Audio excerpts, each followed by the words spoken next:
I have had to learn how to adapt and be creative and innovative because the world wasn't built for me. I talk about how exhausting it is for many of us who have disabilities to have to constantly negotiate our access needs. And one of the things I do think about, and I share this example in the book, She survived a childhood car crash, lost her father, and was left with a permanent disability.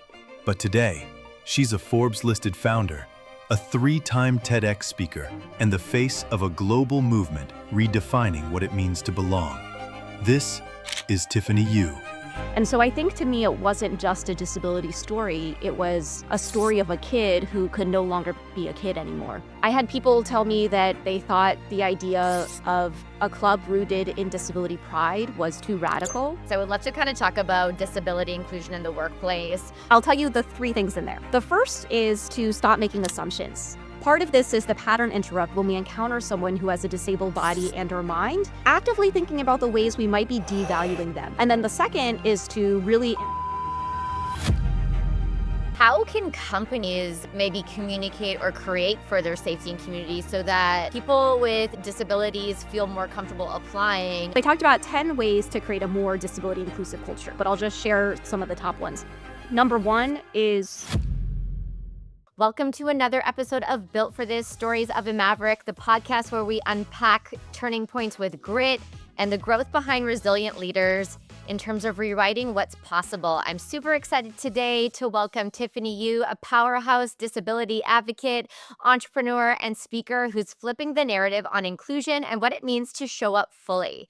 She's the founder and CEO of Diversability, an award-winning social enterprise, and that's creating a space and visibility for disabled voices around the globe. Tiffany is also a 3-time TEDx speaker, LinkedIn top voice, and a World Economic Forum global shaper.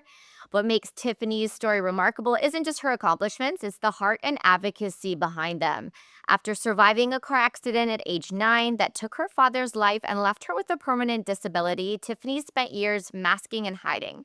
But over time, she turned that pain into purpose and built a movement that challenges bias, reclaims identity, and invites us all to lead with empathy. So today we're going to dig in and talk about reclaiming our stories, how leadership starts with self-acceptance, and what it looks like to build truly inclusive communities. Welcome, Tiffany.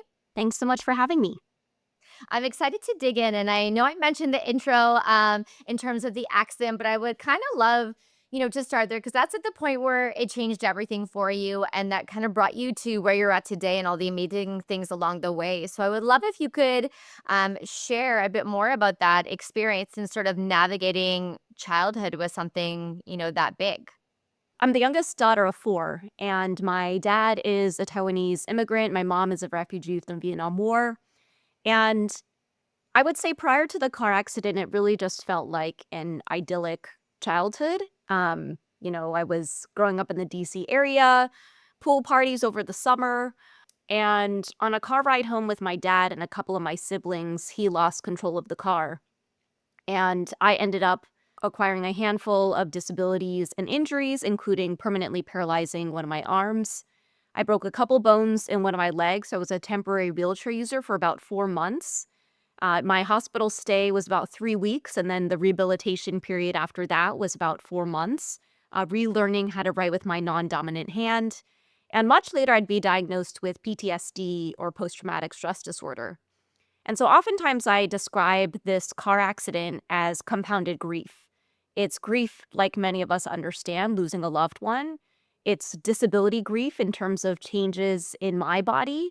And it's also the grief of the loss of childhood innocence, or how many of us understand childhood trauma, or in more clinical terms, adverse childhood experiences. And so I think to me, it wasn't just a disability story. It was a story of a kid who could no longer be a kid anymore. I feel like I just had to grow up really quickly. And it's been interesting. Almost a year ago, I got invited to kind of curate a playlist for YouTube Kids. And I had to record an intro video for it. And one of the parts of my script was at the age of 9, I was in a car accident and my dad passed away. And the feedback I got was that that was too mature for a kid's audience. And when someone else said that to me, now I'm almost 40, But I kind of look at it and I said, yeah, I don't want kids to have to experience that. But Yeah. 9-year-old Tiffany did, right? And how can we also make space for and honor the things that sometimes kids not have to endure or are forced to experience adult things that I really wish they didn't have to, but how can we also make space for their healing and their hurt and that journey as well? Yeah, I think that's so powerful. And especially, as you touched on, even so much further, post all these things happening, how it kind of can always circle back and connect in really interesting ways as you continue to grow and evolve and heal from all those things. And so, I'm curious, from a family dynamic and resiliency to come out and really drive and find that purpose out of something really, tragic that for a lot of people, might not be able to kind of persevere in spite of all of that and want to make impact. And so I'm kind of curious about what your family dynamic was like through that in terms of support and siblings and, people coming together. Cause sometimes, a family will come together in a moment like this, and other times they'll all break apart because that, as you mentioned, compounded grief is just, it's too much for some people to kind of make their way through in a way that ends up, connecting versus sort of separating everybody. So I'd love to kind of understand, what that was like. And as you were starting to heal, where you started to kind of feel that whether it was a drive or innate feeling for you that you had to do something out of this situation for yourself. Yeah. The car accident wasn't just me. And so I also feel sensitive around how much of that story is mine to share. And so I will say, I feel like my healing process has felt very individual. Uh, I mean, healing is collective. I will say, independent of my family. I look back and I have a lot of compassion for my mom. And in a lot of ways, I don't want to be her because she had, kids 9 to 14 at the time who were all entirely dependent on her after my dad passed away, that she single-handedly supported us through college. And in a lot of ways, everything and the sacrifices that she made were all so that I could become who I am. In addition to that, though, I feel like I was subjected to something I call the alphabet soup of medical professionals. And I immediately after the car accident, I was a kid, so I didn't really fully grasp what was happening. I didn't feel like I had a lot of agency or dignity over decisions that were made about my body or even what was going on. And I will meet people who have so the clinical name of my injury, it's called a brachial plexus injury. And I will meet people who have brachial plexus injuries who only in their adulthood and maybe through the power of social media realized that what they had was a brachial plexus injury. So I also think about the ways that we as kids are or are not equipped with the language to explain things that are going on. Even in my line of work now, I talk about how ableism as a system of oppression, that word was only first used in 1981. Oh, wow. So Yeah. even until the 1980s, we didn't have language to explain. And when you don't have language, then you don't really know what steps to take to tackle it, especially in the context of ableism. So I have a lot of grace that healing for everyone in my family looks different. And I think due to perhaps some cultural dynamics of in certain East Asian cultures, disability, death in the immediate family, and traumatic events like a car accident are all seen as some bad luck that happened in our ancestral lineage, which Yeah. meant that's why it all happened now. So the reason why I have an apparent and non-apparent disability is because somewhere in my ancestral lineage, something had been done so that now I'm cursed with this, right? Right. And so by internalizing a belief that in this one body, I am bad luck, I think I had to unlearn that outside of my family unit because those messages were being reinforced in the context of the household. So I actually feel like my learning of finding my own voice started when I was in college. And interestingly enough, my dad is from Taiwan. I didn't identify as Taiwanese until I was 18, until I met another student. We met at freshman orientation. Her name's Jackie. And she told me that her mom was from Taiwan. And I said, oh, my dad is from Taiwan, because you're looking for, points of commonality. And then I made this offhand comment and I said, oh, we should start a club. And I said it as a joke, but she actually took it and ran with it. And she invited me and a couple other people to become the co-founders of our university's first ever Taiwanese American student club. And here I was, 18 years old, finally starting, like, my mom. So during Lunar New Year, we would get red envelopes. We would, get clementines, but I didn't understand the significance. And in a lot of ways, I feel grateful that my mom didn't try to like push it down our throats.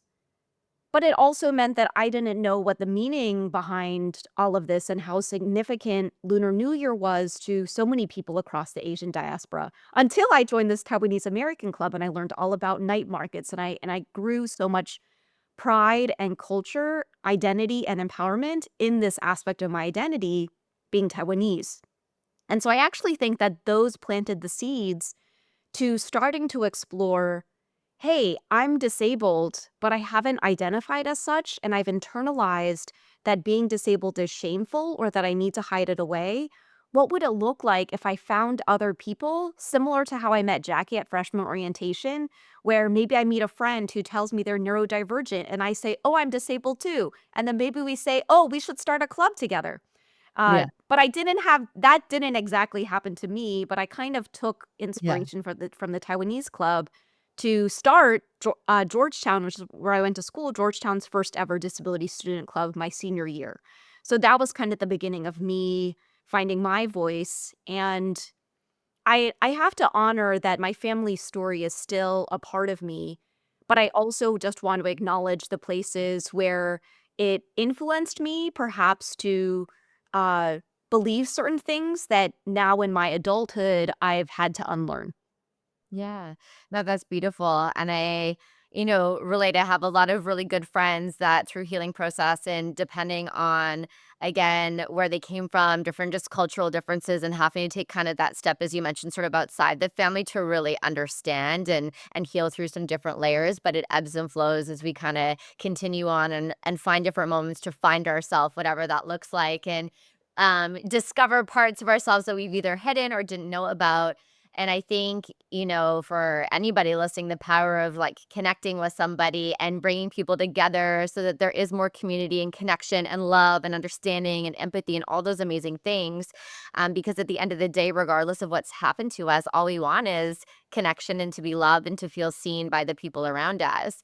And I'm curious, would you mention you started, the first ever club at Georgetown, you know, looking looking at that now because it's a ways away, sort of what is the most thing that comes up for you in terms of either like a proud moment or event that kind of happened as that first sort of precursor to a bunch of other things that were kind of on your path?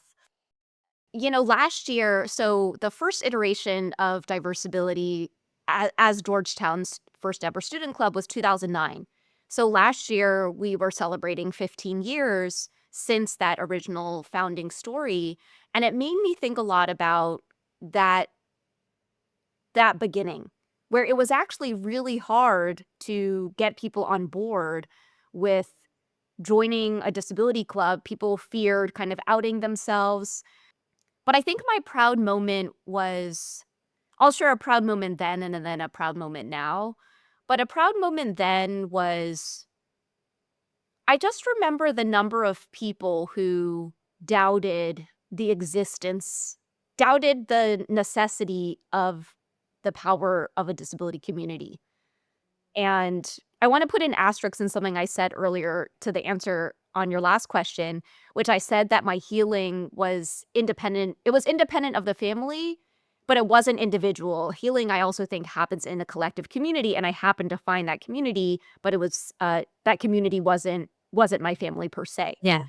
So yeah, I had people tell me that they thought the idea of a club rooted in disability pride was too radical. I had people give me looks that they couldn't fathom that a disabled person could be proud of who they were. And I would get very direct questions about how they thought I could get people to care. And I still get some version of those questions now, but I have a much larger community of support where it doesn't feel so isolating because I can tell you millions of people, or tens of thousands and millions of people who do care. And more recently, I want to say, if I look at the LinkedIn highlight reel, and you shared some of it in the intro, we recently got named to the Forbes Accessibility 100 list, which is pretty cool. And I wrote a book. It's like, I don't know what left there is on paper, but the thing that I'm actually the proudest of is how proud I am, how much I just like myself, and how proud I am of the community that I'm a part of. And I don't think I could have said that 28 years ago. I don't think 9-year-old Tiffany would have even fathomed something like that. And even senior in university Tiffany, who was trying to start this club and had very limited support, didn't know that she could love herself and love the community that she's a part of the way that I do now. That's so beautiful. And I was just thinking to, that statement about ableism that you made earlier on and how that wasn't a word and or in anybody's really vernacular at that time, and to be able to advocate in terms of yourself. So, I mean, in terms of kind of the challenges outside of, starting this club where you mentioned you're getting looks and people don't understand and kind of definitely ignorant to the challenges that you were facing, that other people were facing, or again, other people who had any type of disability, not wanting to get outed in any kind of way. And you talked about, not really necessarily knowing what to say in those moments. How did you kind of figure out how to sort of dismantle and kind of break down this external bias, which I'm sure some people, every like don't even think about it, or would be like, I've never heard this word, or like, it's great out there. So how do you kind of start to break down something that to majority of people is not something necessarily right in their direct sight line on a day-to-day basis? Mm. I think the first thing I think about is, and I mentioned this in the intro of my book, is that learning should never be about shame. And I think when we shame people into caring or showing up, it becomes a one-time thing and not a more persistent, sustained effort. And so I guess I come back to the ways that disability is literally everywhere. Uh, it can be from the curb cuts in our sidewalks to electric toothbrushes to audiobooks, elevators. There are so many access features that were designed by, for, and with the disability community that we all benefit from now. So one of the things I tell people is that if you are benefiting from these access features, I hope you can join us in the fight for our human rights and dignity as well. Many of us, if we are to live the beautiful, full extent of our lives, we will age into disability, or it could happen very suddenly, like it did for 9-year-old Tiffany, or you could be born with it, right? I will say that now in 2025, I feel a lot more elevated consciousness around disability and disability pride, in the sense that I will go to someone's Instagram profile and they may not even be a disability advocate, but they will say neurodivergent author or ADHD artist. I think that shift is changing around, yes, we don't want people to feel like they're outed, but now I feel like disability is a lot more of a neutral identifier than it was 15 years ago. So part of it, I actually think, comes from intimacy, whether it's through friendships or showing up in the disability community. And sometimes that becomes an intentional effort, right? And so here I was at 9 years old having no disability community because I didn't know where to find it. Now you can literally go and search. You can search for a specific type of disability group on Facebook groups, or you can search a hashtag, and that's how you can start to pattern interrupt. But I will say, and I would love to see this shift happening, right? And this I think is where allyship and solidarity does come in. I became super passionate about this space because I became disabled, right? I wonder if had I not become disabled, I probably still would have PTSD. um, or you know what? I actually wonder if someone had provided me mental health support earlier, I wonder if I would have PTSD because, uh, but anyway, Yeah. that's another rabbit hole. But I think about the ways that if we are able to find ways to support people, or I guess I do wonder that if I didn't have lived experience of disability, would I be showing up as fervently? And my hope is that I would, because one of the principles of disability justice is collective liberation. It's understanding that uh, our liberation is all tied in with each other. And so if we are uplifting the disabled community and the queer community and the Black community, like all of us, it's all helping the movement collectively together. Yeah, no, well said. And I'm curious, as we're moving through this journey, and kind of realizing all these pieces along the way, getting the opportunity, to do a TEDx talk is both amazing, also terrifying to get on a big stage and talk about, your journey. And I would assume some possible concern of, again, you're leaving into what public has to say, and we live in a world of keyboard warriors as well, and just any kind of things that necessarily aren't super productive, but we're human, and what people say, whether we know them or not, can affect us. So I'd love to kind of understand, your journey as you were preparing that talk, what it felt like to get on stage, and sort of any kind of aha moments for you once that was done, or you got to watch that video back and see yourself. Yeah. Before I share that, I think I want to share one other thing on your last question. It's I do feel like we have spent a lot of time pushing the human rights conversation around advocating for disability rights. We now have research available that talks about what I would call the business of disability inclusion. And I recently just came back from my 15-year university reunion, and I was in the business school there. So one of the things I think a lot about, or one of the things they were talking about, is they are looking at a lot of social issues like climate change. But through the business school, they're viewing it through what is the business of climate change? What is the business of, advocating for women's rights? What's the business of disability inclusion? And so if you are someone who leans more into less around the moral imperative, but more focused on the economic imperative, we have the research now available to show that companies are more profitable if they prioritize disability employment, and the amount of disposable income that we and our friends and family have is $18 trillion globally. So I just wanted Wow. to make sure Yeah. that depending on who your audience is, we have the we should care about people part, but then also this is also good for business and the economy.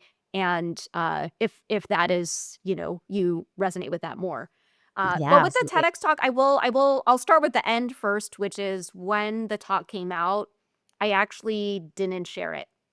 And part of that was exactly what you said. I felt nervous about what people were going to say and how they were going to judge me. And I will share that now I've done 3 TEDx's and 1 TED for one of their mini series that they have. And I guess one thing I'll share is I put so much pressure on myself on that first TEDx. I wanted it to be the idea worth spreading, the thing I would be known for. And if I look back at 2018, Tiffany, who felt embarrassed about sharing it, I have now learned that you may have another opportunity to share another message, or even another one, right? And so I also I adopted that same mentality when it came to my book as well, where it's like, okay, I can't include everything in this book. This is everything that I know. And one thing I try to do is how can I operate in integrity with myself, right? So at that particular point in time in 2018, that was the best talk that I feel like I could have given. But the coolest part about it has been, even though the 2018 version of Tiffany felt embarrassed to share it, There are people who have seen it. There was actually a pediatric hand surgeon who saw it, who works with kids who have my injury. And after he saw the talk, so the talk is called The Power of Exclusion, and it talked about how being excluded as a kid kind of became the fuel to my fire and essentially realized how important community is. It's not just a nice to have, it's a must have. But one of the things that I talked about was, yes, I shared the story of the car accident, but I think no one really acknowledged the emotional component of being a kid who now had a body who was different, who just wanted to fit in and play in gym class like everyone else, but couldn't. And so this pediatric hand surgeon saw that talk, this one I was embarrassed about, and he said, Tiffany, because of that talk, we've actually added a mental health professional to our rehabilitation team. So in Oh, wow. addition to, and my injury, it's very involved. So you've got like a hand surgeon, elbow, shoulder, neurosurgeon, then occupational therapist, PT, the alphabet soup. Whole team. Yeah. And now you have a mental health professional.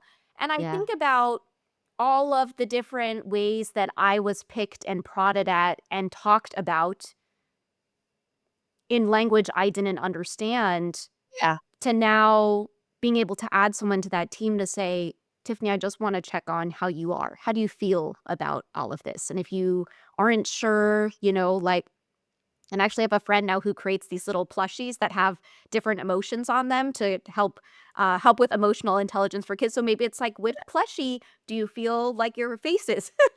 Yep. uh, Totally. and so it has been cool to see the ripple effects of that talk, even though after it came out, didn't I was nervous about what people were Yeah. gonna think. But now I look back and I say, I delivered that talk with integrity. It's the best Yeah. I knew of my story at the time. Yes, there are some things I would change about how I talked about my body, but that's what I knew at the time. And how can we also have the compassion and grace and gentleness for people as we evolve? Because language is always evolving and our stories are evolving as well. Yeah, and I think it's so important as we look at different iterations of ourselves to, again, I think most people are their worst critics and can be so hard on yourself, but understand like you were doing the best that you could at the time that you will, with all the information you had. And like, of course, looking back, we could always tweak and change things with what we know now, but to really be proud of where we've come from and everything in between. And I'm curious from a voice perspective, you know, did that kind of give you a big jump into really terms of like owning your voice and how you were showing up on these different platforms and really like, okay, this is me? That is such a good question. And I will hear from some of my other TEDx speaker friends that their TEDx talk changed their whole lives. Like they will tell me that it catapulted their speaking careers and who they are today. And I don't know, and I've been thinking about this a lot because I also think about this in the context of the book. To me, this book coming out feels like the TEDx probably for other people. And when the book came out, I don't feel like my life changed a whole bunch. The book is essentially my whole brain in a book. It's everything I've been talking about for the last 10 plus years, just now in book form where you can go in deeper. So I guess my understanding of it is that maybe I have been incrementally up leveling, but I don't feel it because it's just happening gradually. Because I will say prior to that TEDx talk, and I know I probably shouldn't say this, but that first TEDx talk was very similar to another talk that I had given, I think the year prior. And I also made sure to check with the TEDx organizers that they were okay with it. And I remember during our rehearsal, I like gave the talk and I was there with my notes and they were like, we have no notes. uh, and so I think I will, if I look back, I remember grabbing coffee with someone in 2013. And at this time, I was still working full time in New York on Wall Street. And I told this person, I said, one of these years, I'm going to give a TEDx talk. I don't know what it's going to be about yet because at that point in time, I wasn't super open about my story. I had started Diversability, but I wasn't full-fledged disability advocate. So I said, that was 2013. Then in 2014, I decided I wanted to start to be more intentional about public speaking. So interestingly enough, the first topics that I actually spoke about were being a woman in business and how to get an internship, or how to be a woman on Wall Street when you're, kind of underestimated and Yeah. underrepresented. And so that was actually my topic in the beginning. I wasn't really talking about disability at all. So if we look at from 2013, planting the seed, manifesting, planting the seed, 2014, starting to make some intentional moves about wanting to build some thought leadership, perhaps not in the space that I have built my thought leadership now. I'm still happy to talk about being a woman in businesses if anyone wants. Yeah. But I think that those were all seeds planted that maybe led up to this 2018 invitation. Because I will say that the TEDx talk that I gave in 2018, that was not the first one that I applied to. And I will share, and actually, if people want more tactical things, I'm happy to share that. Because people always come to me and they said, "Oh, my dream is to become a TEDx speaker." And I said, "Oh, have you been applying to TEDx talks?" And they go, "No, but do you know any TEDx organizers?" And I said, well, one thing that's interesting about TEDx talks is, yes, maybe they will have on their list some people that they really want to have, but then most of them will do an open call for submissions, and they'll ask you to tell like what your ideas, why you're the best person, maybe ask to share a small video. And so I was applying. And one thing you can do, I'll just share this, you didn't ask, but if you are someone who does want to give a TEDx talk, you can go onto the TEDx website and search like locations and see all of the places in your local area that have TEDx licenses. Then I would suggest subscribing to their newsletters or following them on Instagram or however you want to engage with them to find out when they're doing their open calls, or maybe just start engaging with their social media, get onto their radar. Because I'll share, the way that I got the speakers bureau that I currently work with was we were like commenting on each other's Instagram posts. And then finally, I just slid into their DMs and I said, "Hey, I've been speaking for a little while. I'm curious if you have openings on your roster, would love to chat." And Yeah. so part of it is just building that relationship over the long term. But yeah, I will say it's probably just been a gradual increasing. Yeah. Um, and yeah, uh, No, I sorry, love it. That's to finish great. the thought, yeah, I went off on a long tangent, but to finish the That's thought, okay. yes, the dream is the TEDx talk, but I also think you have to have a strategy around it too. So I do have friends who have TEDx talks coming out, and they will tease it in their newsletters, and then on launch day, when it goes live on the TEDx website, they'll like have a bunch of friends like watch it, similar to launching a book too. But then Yeah. you look at how 2018 Tiffany did it, and I didn't share it with anybody. And that's okay too, because I also trust that there's no one formula for how you have to do anything. But I'm the type of person where I actually just yesterday I got invited to a networking event, and my friend asked me how it was, and I said, I'm a super introvert, so I just ended up in the corner. And it was super overwhelming and like really intimidating, but I trust that I'm going to meet the people that I'm supposed to meet. Maybe they will come find me, or we will be in each other's orbits digitally and then have an opportunity to meet in person. So I just Yeah. trusted that this first TEDx talk was going to reach the people that it needs to reach. But sometimes there does need to be some intentional strategy put in there too. Yeah, for sure. And, because you touched a little bit on the workplace, I would love to kind of talk about disability inclusion in the workplace. As I feel some leaders are, I'll call it more well versed or kind of aware, educated on it. I would say, from my experience, probably a lot less.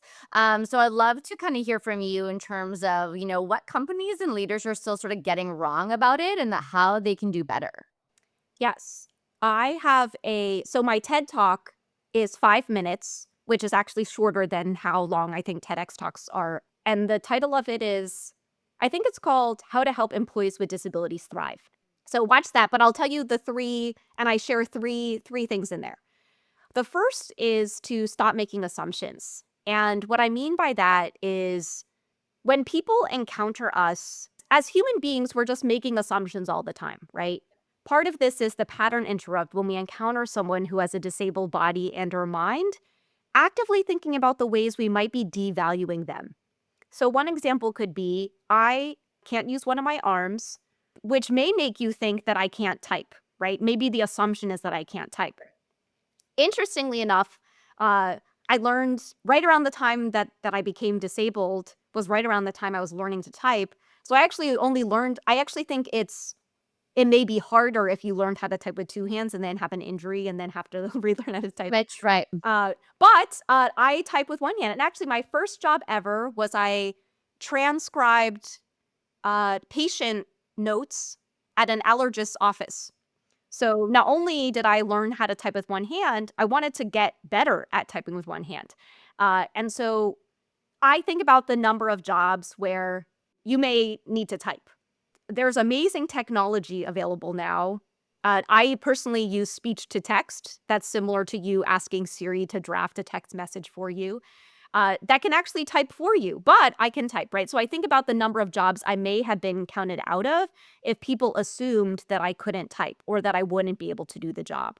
So, and then the second is to really embrace flexibility. So I am someone who I feel like I get a lot of work done on my phone, which is essentially like a mini computer. And it's easier for me to type because it's just your thumb. And so if we think about, not only flexibility in the way we're doing our work, but what time we're doing our work.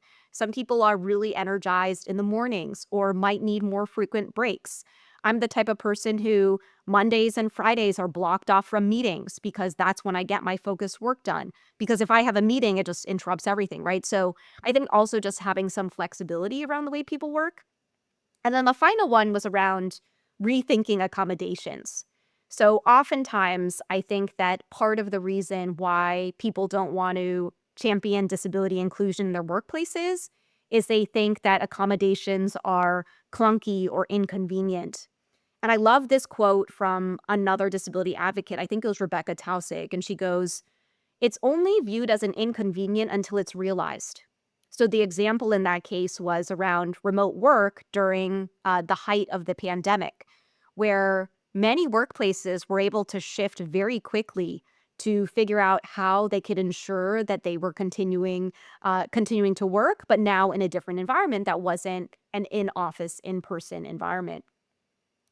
One of my aha moments is that I'm a big fan, and I think a lot of people are, of what's called inclusive design. Inclusive design is this idea that we have multiple design variations so long as you achieve the same desired outcome. The example I'd like to give is reading a book. You can read it on your Kindle as an ebook, you can get the print hardcover version, or you can listen to the audiobook. Again, desired outcome is getting the information in the book, different ways. And even what I just outlined is a form of accommodations. So it made me think about part of rethinking accommodations is not only viewing them as a form of equity, and not only are the majority of accommodations, the majority of them cost $0, but in addition to that, how can we rethink it as this creative, inclusive design process where we're trying to say, okay, what's the barrier you're experiencing to get your work done? And let's think of creative ways that you'll still be able to get that done. Yeah. So those were the three highlights. If you want to dive deeper, I go a lot deeper in my book around how we can create a more inclusive, more disability inclusive workplaces. But I think those are the three top ones. And especially around the assumptions. Last thing I'll say, as you Yeah. can tell, I can probably go on a long tangent about this. I love it. It's very passionate. I'm about it. I Yeah. call this the assumption funnel. So in the example I was sharing was the assumption funnel is Tiffany can only use one arm, so we assume that she can't type, so we assume she can't do this job, so we don't give her a job interview. Yeah. You can even take this broader outside of the work, or like we assume, let's say you have a colleague who is deaf or hard of hearing. We assume that it'll be too difficult to hire an ASL interpreter, so we don't invite them to the meeting so that they don't get the information or get to deepen their career trajectory at this place because we made all these assumptions ahead of time, even though that is a right that they have. And you can take this outside of the workplace too to say, we have a person who's a wheelchair user. We assume that wheelchair users don't enjoy concerts, so we don't make the concert venue wheelchair accessible. So the person who's a wheelchair user doesn't come to the concert, right? So it's like, how many barriers are we putting ahead of it where disabled people are not visible because we've created so many barriers for them to get there and be visible in the first place? So then it's not And I actually think this is part of the hard part too, is I talk about how exhausting it is for many of us who have disabilities to have to constantly negotiate our access needs. Sometimes it feels easier just to opt out. But if we stop showing up, then people are going to out of sight, out of mind, and not think about making things more accessible. And one of the things I do think about, and I shared this example in the book, I had an opportunity a couple years ago to advise on the design of a VR headset. The first year that I went, they knew that I was coming and they knew I couldn't use one of my arms and I couldn't put on the headset by myself. It felt very disempowering. They invited me to come back the second year and I almost said no. I cried like thinking about that first year going. Yeah. That second year, I don't know what pushed me through to go, but I decided to go. Cried when I talked about how disempowering my experience was the year before. The Yeah. head of product was there that second year, and he said, from now on going forward, we're going to have a one-hand test for all of our VR headsets. One-hand tests are helpful. If you're like a gamer, you Yeah. on and off, and extends beyond disability. This is how disability, drives innovation in a lot of different ways. But I'm so glad that I showed up that second year, but it was so hard to say Yeah. yes, right? And so I think about the ways and how much pride I have in other members of our community who do continue to show up and advocate even when it feels hard. And I remind myself, I have times where I'm showing up and it feels hard. And I also have times where I'm totally exhausted and depleted and cannot show up. And I trust and I'm so grateful for other members of our community who continue to pick up that baton and keep going forward. And I'm curious, I work with a lot of clients from a talent acquisition and people and culture perspective.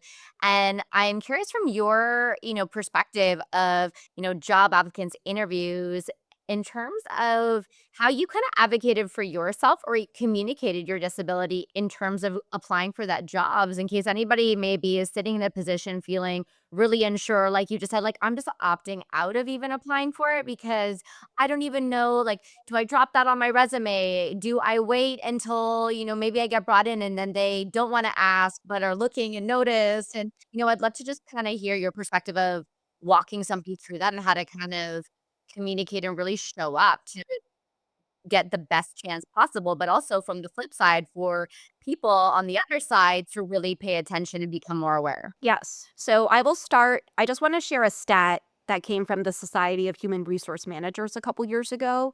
And they interviewed hiring managers, hiring and talent acquisition people about why they didn't hire the disabled candidate or why they weren't prioritizing disability inclusion. And the top three answers, this goes to the stop making assumptions. The top three answers from these people and talent acquisition Yeah. people were that they weren't sure the disabled person could or couldn't do the job. Right. And so I want to acknowledge, and then I will share it as Tiffany, the talent perspective, but I wanted to share that we're seeing bias from both sides, which is I look at a job listing and I say, oh, they're not going to hire me because I'm disabled, and I count myself out. I will share a couple of shifts that happened, and I actually wonder if this started with becoming more confident in being Taiwanese. Maybe, and at a baseline level, I think it just comes down to being more confident in my identities, all of them. So I remember at my high school graduation, so my paralyzed hand looks different. I pretty much I have very limited movement. I still remember my high school graduation. I went down the line and I shook everyone's hand with my right hand. I wouldn't even say I shook their hand. I just put my hand out and they grabbed something. They grabbed my hand or tried to.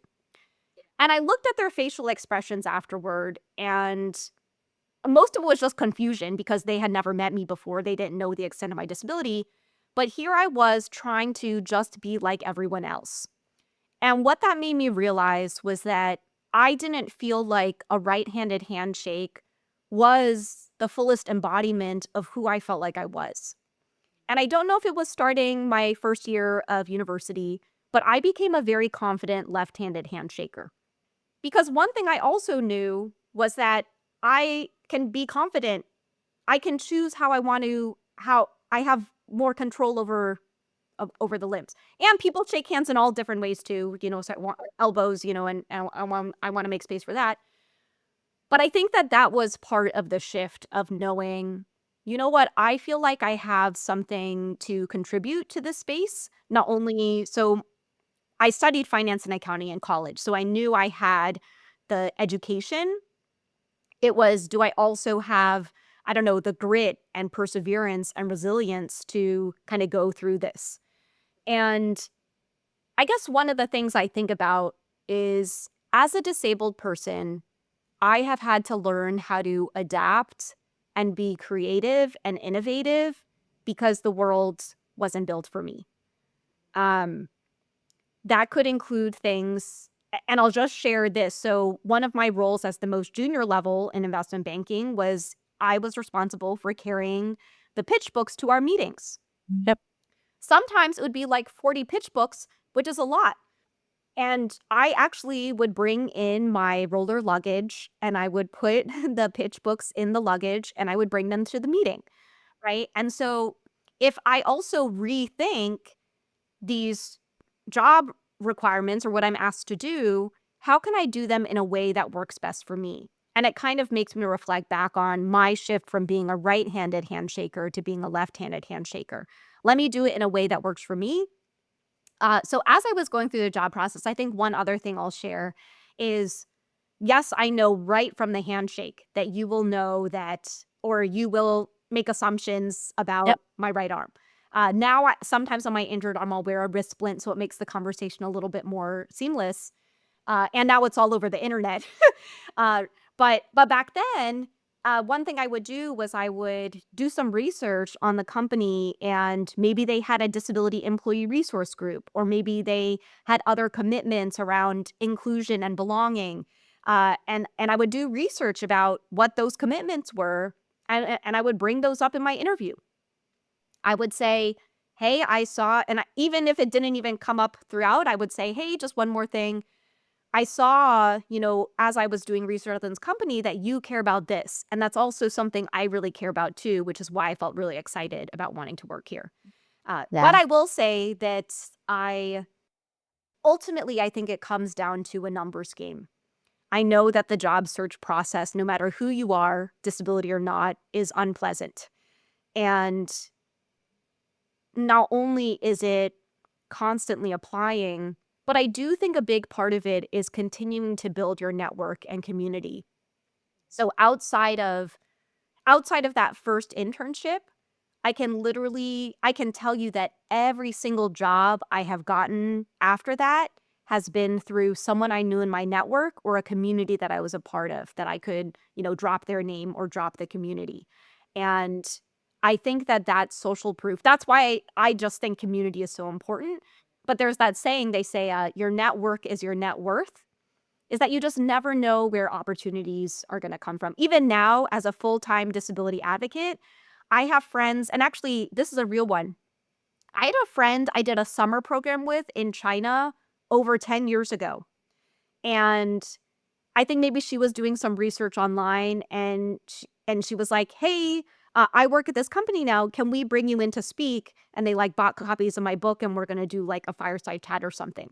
So 10 years ago when we were in China, I was not like, this person is going to give me an opportunity later on. You just never know who people are going to become. So I guess another note to just not burn any not burn any bridges as well. Yeah. I always tell people, I'm like, the world is small. You never know who's going to be the company that you might have crossed paths with or whatever had a situation with, to always, approach things and as amicably and kind of well as possible, to because you never know what's going to happen. And I guess from the flip side, I mean, there is a lot of companies that will have, disclaimers or talk about being inclusive. But depending on the size of that company, depending on who they end up hiring, they might not actually ever have to back that up. And so I'm curious, from a corporate perspective, as any leaders, entrepreneurs are listening, and I know you're talking about, finding different communities. How can companies maybe communicate or create further safety and community so that people with disabilities feel more comfortable applying, or, maybe they are quote unquote that number one hire where there isn't already an internal group. It's not a company of, 50,000. It might be a team of 35 people. What would be kind of your best practices or thought process for people listening from that perspective? Yeah, I will share. So this comes from an Accenture report from 2020. And they did research, and the stat they came up with was that 76 to 80% of disabled employees don't feel transparent about their disabilities at work. So that's 4 out of 5 disabled employees. I'd like to think that's changing as we start to frame disability more as a culture and Yeah. rather than an inconvenience or something that should be hidden away, I guess I'll say. And one thing that the report highlighted was I talked about 10 ways to create a more disability inclusive culture. I don't know if I can rattle off all 10 to you, but I'll just share some of the top ones. Uh, number 1 and 2, number 1 is accessibility. Number 2 is accommodations. So accessibility and accommodations are a little bit different in that accessibility is proactive equity. It's saying we've thought about everyone who will interact with the space and the access needs that they have, and we have addressed them. Accommodations are reactive equity. It says, oops, we forgot about this thing. We're going to put the Band-Aid on. Still equity, though, but just, A different stance. yeah, Yes. it's kind of like the afterthought, but also to just make that accommodations process a little bit more seamless. The other ones that are kind of highlighted, one is having role models. So one of the things I noticed was that in 2009, I think I was the first person with like a known apparent disability in their investment banking summer internship class. Every single year after that, I knew at least one person who had a disability, whether it was visible or not apparent. And I did so many informational interviews with people who had disabilities who literally did not think that a career in financial services could be for them. And I will say, even on our team at Diversability, we had someone join our team as a social media manager. And her original plan was to go to law school and become a disability rights advocate. And we ended up bringing her on. She was doing social media. We invited her to join us for some partnerships meetings. And after she got to know some of the businesses that we were working with, she decided that she wanted to pursue more business opportunities, right? So part of that is that exposure as well. And one of the things Keely Catwell says is that we need to normalize disabled people being experts in things beyond their disability, which I know is a little counterintuitive to what I do. But before this life, I was doing something else. But I feel like, at least for this chapter of my life, I want to give this as much visibility and spotlight as possible and be as loud before I hand off and maybe find the next thing I will be I will be an expert in. Other things on the list include mental well-being policies. Disabled people experience 5 times more mentally unwell days than our peers. And part of that is the social attitudes, people just reacting to us actually weighs more on us than just existing in our disabled bodies. One was around family and caregiver support. So oftentimes you have, so if you aren't someone who has a disability, you may be a parent or a caregiver of a disabled person. Yeah. So having flexibility there.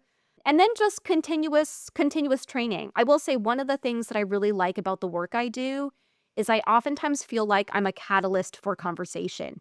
So maybe I'll come in and I'll do a training, but what I enjoy most is seeing employees engaging with each other and sharing. Maybe they didn't have an avenue to share more about their own experiences with disability. Yeah, there's such power in communication and vulnerability when people start to open up a little bit more, and then again, that community starts to get built in a different way that wasn't, built before. And so I'm curious now. I know you mentioned kind of the highlight reel, on LinkedIn, and so as you start to look forward, as like what comes next for you, what you're dreaming up, what does that look like? What are you kind of looking to jump into, build, create, or expand? In some ways, I feel like this book is a part of my legacy. And what has made me really excited is the ways that people are taking learnings from the book and implementing that into spaces where they have more influence. So one example I share is I had someone who read this book who's a wheelchair user, She loves going to book conventions or book fairs, and a lot of them are not accessible for her as a wheelchair user. So she teamed up with another one of her disabled book lover friends, and they've created a consultancy that is advising all of these organizers on how to make their book events more inclusive and chatting with bookstores and other things like that. So that is really cool. Yeah. For Tiffany personally, earlier this year, I started paraclimbing, which is competitive top rope climbing for people with disabilities. Yeah. And I made it onto the USA climbing team and competed in my first international competition last month. I came in 8th. What I did find out is they are having the top 10 globally compete in the Paralympics. We're still far. I could lose, I could drop off. But if I'm able to keep my standing, I may even have a shot at LA28, which is pretty cool. But Yeah, that's pretty surreal. I Oh my know. goodness. So I will say I feel like I haven't been doing as much, and then I remind myself that I'm climbing 2 times a week and trying to incorporate just trying to I'm just trying to go to the Olympics. No big deal. but it's been really fun because what it actually brings up for me is kind of how we started this conversation, which is I think a lot about 9-year-old Tiffany in my work.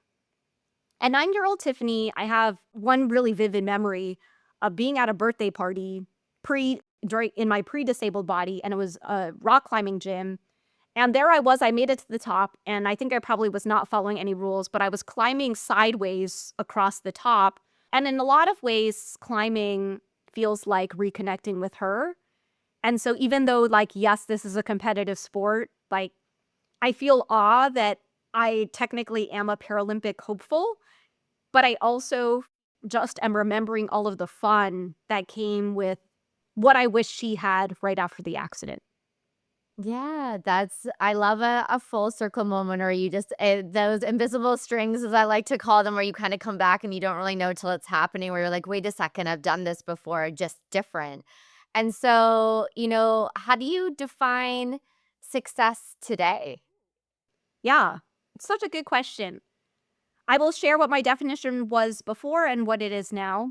Yeah. So before, I felt like success was very externally focused. I was having a lot of other people define my worth, and other people, like achievements, awards, define like how I felt about myself.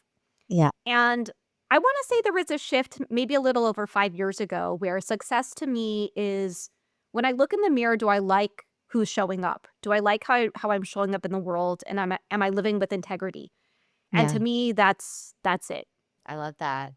And so before we kind of round out with some rapid fire questions, I would like to kind of hear from you, sort of what's one belief or mindset shift that you would hope kind of listeners walk away with today?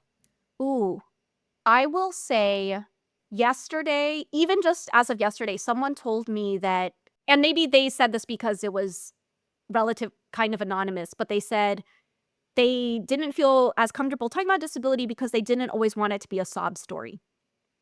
And one of the takeaways, my hope is with my conversation with them and also for your listeners, is that disability to me is neutral. It's just a part of how I navigate the world, but it's not something that I can erase when I go into a space or meet new people, even from my first interaction with people. But to me, being a left-handed handshaker is not a sob story, right? So how can we reframe that the disability narrative is our existence as disabled people is not tragic. Uh, it is innovative and a creative, generative force that can really contribute a lot. Yeah, I love that. All right, what is one word that anchors you when you feel a bit of that imposter syndrome popping up? One word that anchors me, Yeah. Or maybe it's a phrase or a kind of a practice. when I feel imposter syndrome, show up anyway.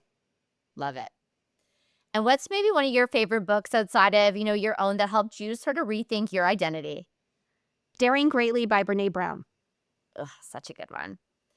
And a recent moment where you felt truly seen or heard? Ooh, that is such a good one. I know we talked very briefly about this, but I will say on a stage is where I feel most at home. So it'll probably be the last time I gave a talk. Love it. And if you could snap your fingers and make I know we touched on, but make one mindset shift happen for all leaders, change it in kind of the corporate world, what would it be? Ooh, one mindset shift is championing disability inclusion will make your business better for everyone. Great. And then last question, in your own words, define what Built for This means to you. What does built for this? It means that we already have everything we need from within. It's just figuring out the right strategies and processes that will help unleash, I guess, the best version of who we are. Love it. And so obviously you mentioned the book. So if anybody's listening to this, doesn't have her book yet, make sure you go download it, Kindle it, Amazon it, wherever you want to get it, whether it's hard copy, virtual, or audio, please do, to deepen your knowledge in everything that we spoke about today. But if other people are curious to connect in with you, as you mentioned, to speak or any questions in terms of the work that you're doing, what's the best way to connect in with you? My website is tiffanyyu.com. It's just my first and last name.com. It will have more info about the book, but also around services, and it will also have all my social links there if you want to connect on social media. Amazing. Thank you so much for making time. It was so great to dig in and learn more about your story and all the amazing work that you're doing. And I look forward to seeing you in the Paralympics, seeing you on what stage comes next, and just in general, staying connected. I appreciate that. Thank you. Thanks.